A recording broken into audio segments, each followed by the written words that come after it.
Hello दोस्तों, आशा करता हूँ आप बहुत अच्छे होंगे। मेरे चैनल आईटी ज्ञान मंत्रा में आपका बहुत बहुत स्वागत है।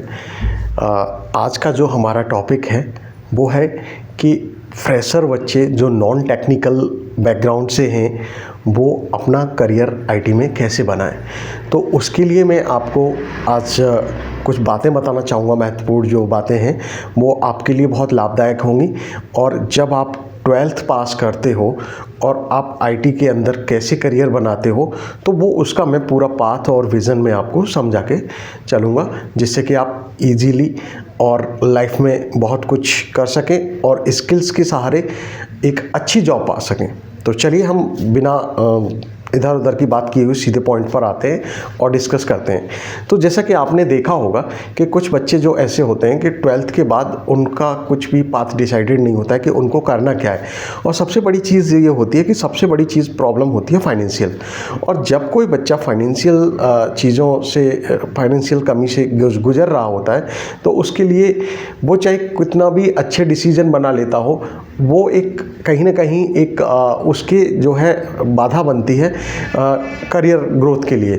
और वो एक जो भी पाथ चुनना चाह रहा होता है उसमें असमर्थ होता है। तो उसी चीज़ को देखते हुए कि जब बच्चा 12th करता है और 12th के बाद, क्योंकि आप भी जानते हैं कि बच्चे जो होते हैं अपने स्मॉल टाउन से या रूरल एरिया से जो है बड़े शहरों में जाते हैं। कोई बच्चा बीटेक करता है, कोई एमसीए बीसीए करता है, कोई कुछ और टेक्निकल जो डिग्रीज़ हैं उनके लिए चले जाते हैं। कुछ बच्चे नीट की प्रिपरेशन करते हैं, कुछ बीटेक करने के लिए आईआईटी की प्रिपरेशन करते हैं। तो बहुत सारी चीज़ें होती हैं, बट इन सब चीज़ों के लिए एक मनी जो होता है वो बहुत बेसिक चीज़ होती है कि आप घर से जब भी मूव करते हो तो मनी की बहुत ज़रूरत होती है। तो यहाँ पर मैं जो हमारे देश के रूरल एरिया से जो बच्चे बिलोंग करते हैं और जिनके पास सफिशिएंट पैसा नहीं होता है कुछ भी करने के लिए आगे, तो वो उनको लेके मैं कुछ रास्ते बताऊँगा और आप वो उनको फॉलो करके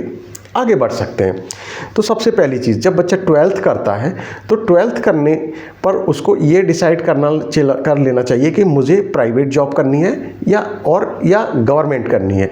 तो जब बच्चा एक ये डिसीज़न ले लेता है, क्योंकि देखो मैं तुम्हें दोनों ही के अलग पहलू हैं। गवर्नमेंट जॉब की एक अपनी वैल्यू होती है और प्राइवेट जॉब की एक अपनी वैल्यू होती है।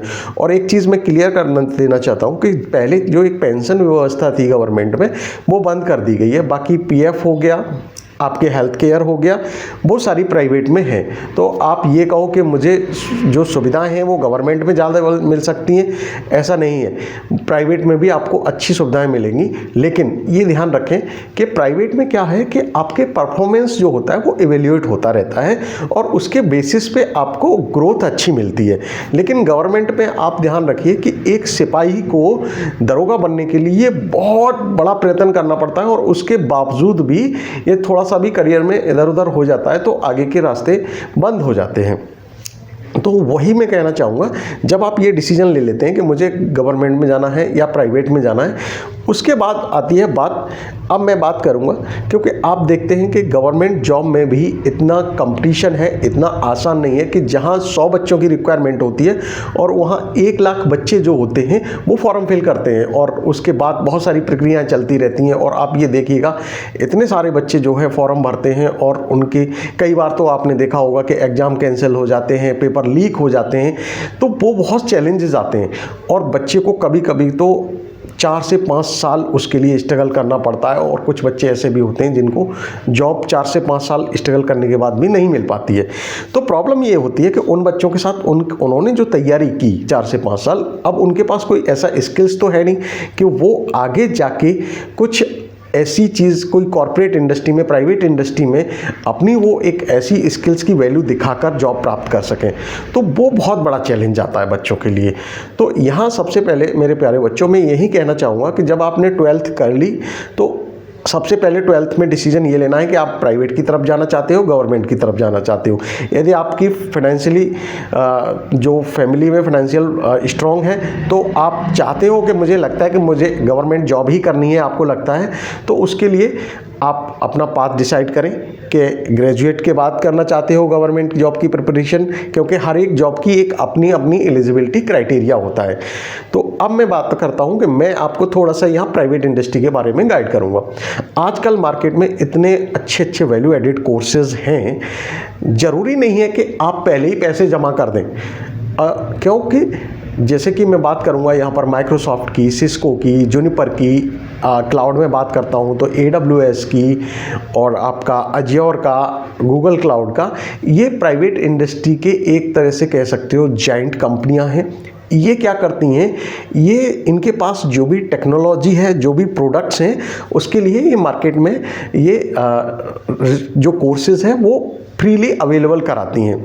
तो आपको ये डिसाइड करना है कि सबसे पहले थोड़ा सा रिसर्च करके, या कोई जो पर्सन पहले से IT इंडस्ट्री में काम कर रहा है तो उससे ये बात करके कि कौन सी आपके लिए टेक्नोलॉजी ठीक रहेगी।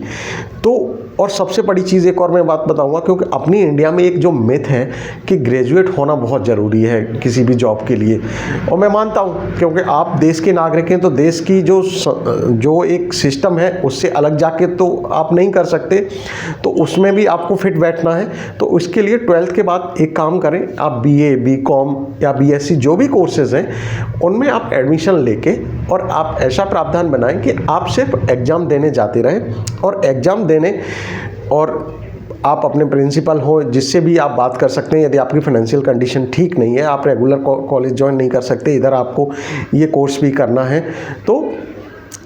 और कुछ बच्चे ऐसे भी होते हैं कि जिनको रेगुलर जाना है और उसके साथ मैनेज कर पाते हैं, तो वो बच्चे इस चीज़ को साथ साथ भी कर सकते हैं। और यदि आपके फाइनेंशियल ज़्यादा कंडीशन ठीक नहीं है तो उसके साथ एक काम कर सकते हैं, आप किसी भी छोटे स्कूल में टीचिंग के लिए जॉब भी कर सकते हैं, जिससे कि आप स्टडी से जुड़े रहेंगे। और कुछ ट्यूशन के बच्चे भी आप जिनको आप कुछ सिखाने के लिए उनसे अच्छा पैसा महीनेदारी पर आप ले सकते हैं, और आगे चलकर वो एक अच्छा आपको फाइनेंशियल सपोर्ट कर देता है। तो जो आपकी कोर्स में कोई फीस जमा होती है तो वो आपके लिए हेल्प करेगा। अब मैं बात करता हूँ, क्योंकि देखो अब ये तो है नहीं कि कोई भी टीचर हो, कोई भी गुरु हो, वो आपको सारी चीज़ें एक बार में सिखा देगा, वो सिखा नहीं सकता। वो सिर्फ आपको पाथ बता सकता है कि आपको करना क्या है। तो जब आप सिलेक्ट करते हैं तो आप पहले उसके बारे में, जैसे नेटवर्किंग की मैं बात करता हूँ, जैसे नेटवर्किंग CCNA होता है, CCNP होता है, CCIE होता है, इसमें भी बहुत सारे स्कोप होते हैं, और ये क्लाउड में भी काम आता है आपका नेटवर्किंग। जैसे कुछ बच्चे हैं जैसे डेस्कटॉप इंजीनियर से स्टार्ट करते हैं, तो उनके लिए विंडोज़ सर्वर पर, विंडोज़ पर एक्सपर्टीज़ होना बहुत ज़रूरी है, तो उसके लिए माइक्रोसॉफ्ट के कोर्सेज़ होते हैं, और अज्योर के लिए अज्योर क्लाउड के कोर्सेज़ होते हैं। तो सबसे पहले छोटा सा ये है कि वो उसके बारे में वीडियो पर सीखें। वीडियो पर सीखने के बाद में धीरे धीरे उसकी जानकारी लें, और जानकारी लेने के साथ साथ मैं एक और चीज़ बताना चाहूँगा कि जब प्राइवेट इंडस्ट्री में आप इंटरव्यू देते हैं तो इंग्लिश की बहुत डिमांड होती है। जब आप बात कर रहे हैं तो आपको इंग्लिश में ही इंटरव्यू देना होगा, चीज़ों को समझना होगा इंग्लिश में।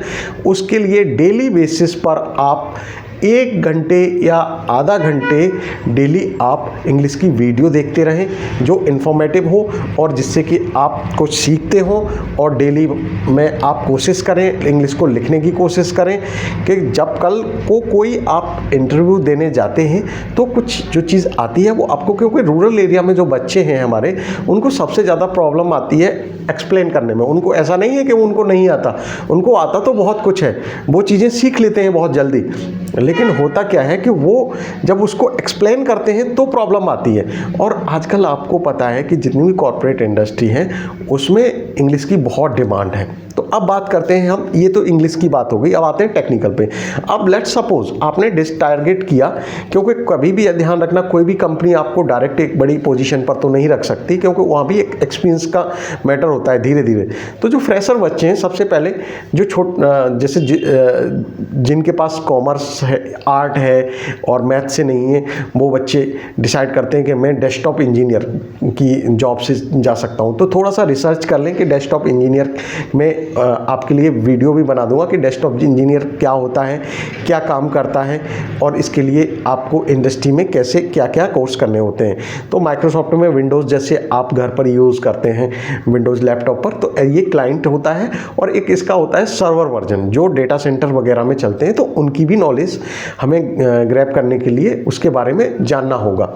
तो ये चीज़ें आप धीरे धीरे सीखेंगे और सीखने के बाद जब आप थोड़े से कैपेबल हो जाएंगे, कैपेबल होने के बाद आप इंटरव्यू देना स्टार्ट करेंगे। एक बार इंटरव्यू देंगे, 2 बार इंटरव्यू देंगे, 3 बार इंटरव्यू देंगे, धीरे धीरे जब आप इंटरव्यू देना स्टार्ट करेंगे तो आपका 100% सिलेक्शन हो जाएगा।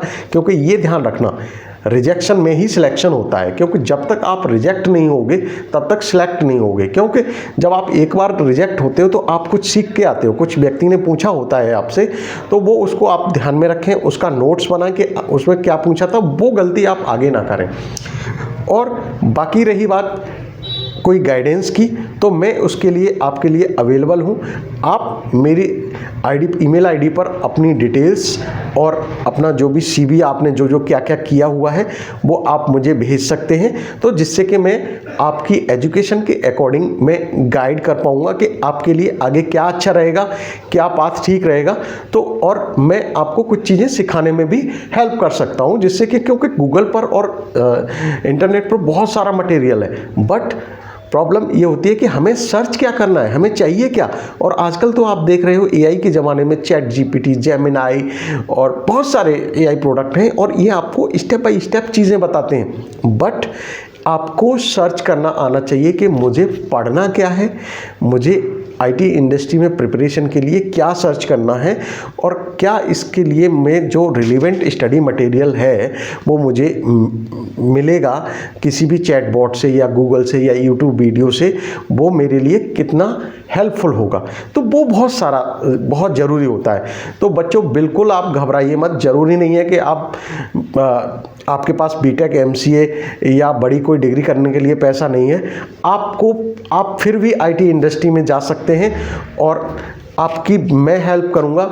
आप बिल्कुल अच्छे से पढ़ते रहें और चीज़ों के बारे में जानकारियां इकट्ठी करते रहें, तो इससे आप डेफिनेटली एक दिन एक अच्छी जॉब प्राप्त करेंगे और एक्सपीरियंस के साथ धीरे धीरे आगे बढ़ते जाएंगे। पहली सैलरी हो सकता है आपकी 10,000 की हो, फिर 20 की भी हो सकती है, फिर 50 की भी हो सकती है, लाख की भी हो सकती है। प्राइवेट इंडस्ट्री में सबसे पहले मैं बताना चाहूँगा कि कोई सैलरी की लिमिट नहीं होती है। और बच्चों मेहनत करने से कभी नहीं डरना चाहिए, क्योंकि मेहनत तो आप गवर्नमेंट में जाओगे वहाँ हो सकता है थोड़ी कम करनी पड़े, लेकिन वहाँ बहुत सारे बाउंडेशन है। प्राइवेट में आप यदि स्किल्स हैं आपके पास, आज एक नौकरी छोड़ के दूसरी जगह चले जाओगे, तो आप इस चीज़ से ना डरें कि मुझे, कुछ लोग होते हैं इस टाइप के सेंटिमेंट्स होते हैं कि नहीं मुझे गवर्नमेंट जॉब ही करनी है, एक बार मिल जाएगी मैं निश्चिंत रहूँगा। ऐसा कुछ नहीं है। प्राइवेट इंडस्ट्री में बहुत अच्छी कंपनियाँ हैं, बहुत अच्छी सैलरी देती हैं और वो जो है आपको सारी सुविधाएँ देती हैं, जिससे कि आपकी फैमिली एक वेल एजुकेटेड फैमिली बनकर आगे जो है आप अपने बच्चों को आगे अच्छे स्कूलों में पढ़ा सकें। जो आपने प्रॉब्लम झेली है वो आप अपने फैमिली को आगे ना आने दें अच्छी अर्निंग की वजह से, और कुछ ना कुछ लर्न करते रहें। तो आज की वीडियो यहीं समाप्त करना चाहूँगा और आज के लिए बहुत धन्यवाद। आशा करता हूँ बहुत अच्छी लगी होगी वीडियो आप।